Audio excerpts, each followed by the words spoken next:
when you get a AI and you say, AI, I want to make a salad, it goes, okay, you need vegetables, so that's tokens.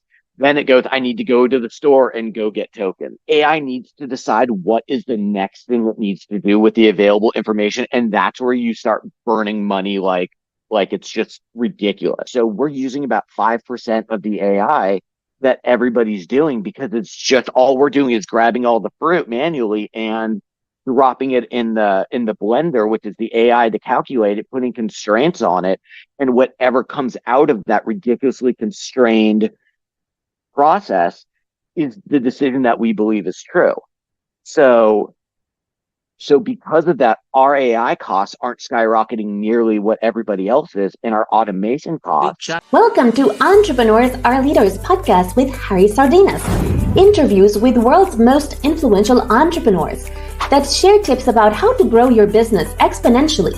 Charismatic speaking, leadership, branding, marketing strategies designed to help you monetize your knowledge, find true happiness, and manifest your goals and dreams. What are the 5 steps, the biggest 5 challenges that we have in communication when it comes to companies, enterprise? Today we have an expert, which is Mike Eskenasy, which is the founder of ChefreyOS, and he is the founder and architect of ChefreyOS, a human cognitive infrastructure platform designed to help organizations perceive context, coordinate decisions, and reduce the operational friction created by fragmented systems. He has years of working inside large organizations. Michael became fascinated by recurring problems, highly skilled people spending more time moving information between systems than making decisions. So, Mike, tell us, what are the 5 big challenges that we have in terms of communication between organizations? So the first one of them is you have to look at the structure as a whole, and you have to realize that humans are the integration layer for everything. So when I go ahead and I call help desk and they say, "What's your name?" and I give them the information and they say, "Hold on, let me look up your account." And then as they go through and you realize they don't know what's going on, they have to ask you to tell your story again. And what happens is that is what happens when context doesn't get preserved and it gets pushed through. So the first thing is you've got to find a way to make sure that you're saving the context of decisions, because if people don't understand the spirit in which it's intended, it's never going to move past that. The second thing I would say is going to be understanding the cultural drift and the realities of what's going on with the teams that you're working for. Because if you're a CEO, your vice president isn't just someone who's managing an organization. They're playing politics with you for budget. They're proving the importance of their sector.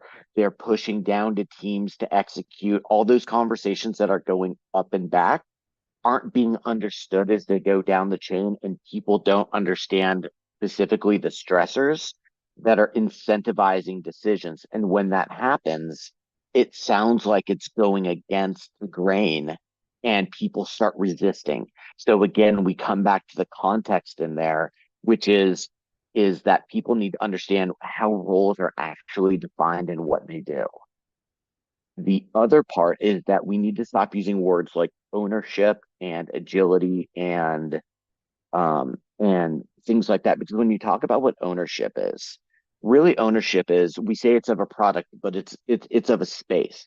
There's a whole ecosystem that needs to live around this particular thing that we need someone to be on the hook for to solve. And the ownership comes with a little bit more of a heavy hand when you can't preserve that context. So it's become a term where people are just saying, "Oh, you're the one whose throat's to choke."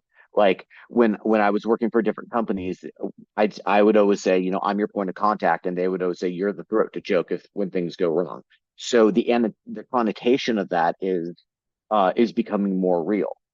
The same thing with when we talk about being agile or cross-functional. We don't have the context to support the systems and the roles.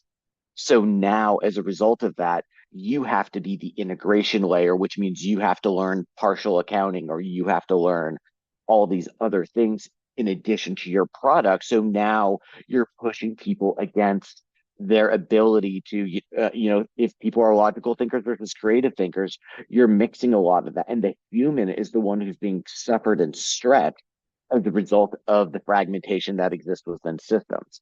So now that you've got those four things that exist, the fifth thing that needs to be considered is the family. You have no idea the family struggles that go on because as an employee, you're taking the best part of someone's day. 9 to 5 is prime TV watching time. So if you're going to pull someone away from their family during the best times, and I hope you're doing more than watching TV with your family, but if they pull you away from that time, it better be for something that's extremely important. And because all of that rest of that world, your family, your health, your finances, all of that needs to be juggled in your spare time. And there's a cost for that, but it's a cost to your family and it's a cost to everything else. So you have to weigh that as a CEO and determine how important are these things really, because that's how you're going to push people to burnout. So, Mike, the we have seen in the version of AI a lot of companies fighting a lot of people and because of AI, and after they had to rehire them back again uh, because they realized that there is a human factor in Mm-hmm. communication, and the whole philosophy should be how see AI like an exponential way of productivity for our employees, right? Than fire them and not get lost. So where the layer of a human communication and a skill within the company sit with the AI, and how can we avoid people actually right and get rid of people because of AI to keep everybody and to embrace AI so they can produce more, they can expand more, they can amplify more. Can you tell us a little bit more about this? So you hit me right in the head with where I was hoping we would go at some point, because really what you're talking about is if you think about what AI is a calculator. We are trying to supercharge it and make it into a deterministic functionality where all it's really doing is making smaller and smaller and smaller and smaller calculations to remove probability of risk. So that's what it's doing. So it's a calculator. And what happens is we've got a wedge economy. I'm Google, I'm going to build email. Well, you're Salesforce and you're going to build a CRM, and you're Zendesk and you're going to build, a support center. And those are all separate wedges. Problem comes in is those wedges are all owned by different investors who say, hey, Zendesk, you actually could build a Salesforce like function in there, but now you're cannibalizing from this business and taking it over there, which is going to hurt this investment. So when that becomes the factor of things, you now have walls that can't get through. So the context never leaves those walls, because as soon as the Zendesk, who's the source of truth? Is it Zendesk? Well, what happens when it goes to Salesforce? What happens when things change and it's not up to date? So now you've got these systems that don't work together. They're full holes. There's no context keeping them together. And then you stick AI on top, which is a calculator, and you're building faster, but it's more unstable because there's no constraints. It's just, this is what you want and this is what we think you want. So now we're making guesses. And that's why people think, ChatGPT just made shit up. It's like it didn't make stuff up. It was just unconstrained and had to fill in a gap and made a wrong decision. So that's the problem that we're seeing in AI, is the more that you try to remove the human component of that, the more you lose the context that's provided to do that, which is why I built the system that I built, which is called human cognitive infrastructure, because it's designed to capture the context in the moment through a conversation, understand every bit of aspect of it from an objective standpoint. What was said, how was it said, the tone, whether your point of view of how something was said is true or not is shaped by what's going on in your mind, what's distracting you, what you've got coming up in 5 minutes. all those things affect how you understand something. And now we all have fragmented point of views of the same story, which is why they say two people can see the same car accident and different things happen in their mind. So as a result of that, that context gets lost. So I preserve the context in the very beginning, capture it, and then make sure it stacks up all around. So whenever we need to pull back to a decision, we understand that context and how it ties to other things that happened in the organization. So everybody's working off the same source of truth. Mike, tell us a little bit more about your company. What are you creating and what are you helping the organization with? Say that one more time. Sorry, I broke up a little bit. Tell us a little bit more about your company. What specific you specialize and how can you help them the companies out there with? That's perfect. So as I said, we do what I call human cognitive infrastructure. So the first thing that we do is we understand how a company's wants to work, not what they're doing, right? So if you look at it and you look at a Salesforce and you look at a Zendesk, those are two incredibly expensive implementations, licenses, fees, upkeep, all of that are millions and millions of dollars a year, but they're just filing cabinets that store data.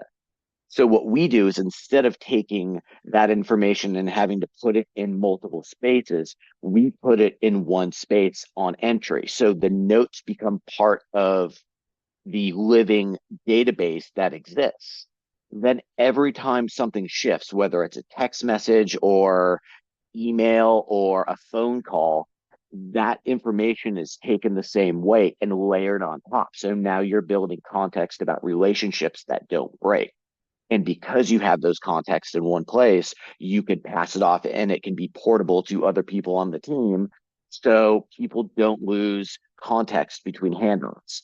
So the system is basically 10 million little pieces put together.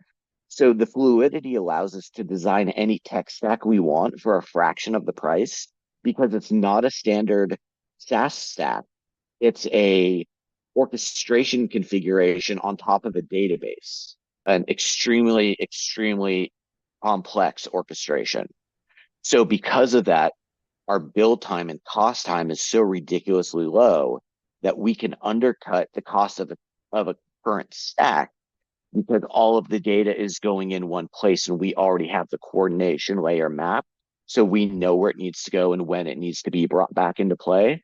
So people don't have to take their eye off the ball. They can be doing exactly what they want and reality is being captured around them. Follow us for more on charismatic speaking, leadership, exponential business growth, branding, marketing, strategies designed to help you monetize your knowledge, find true happiness, and manifest your goals and dreams.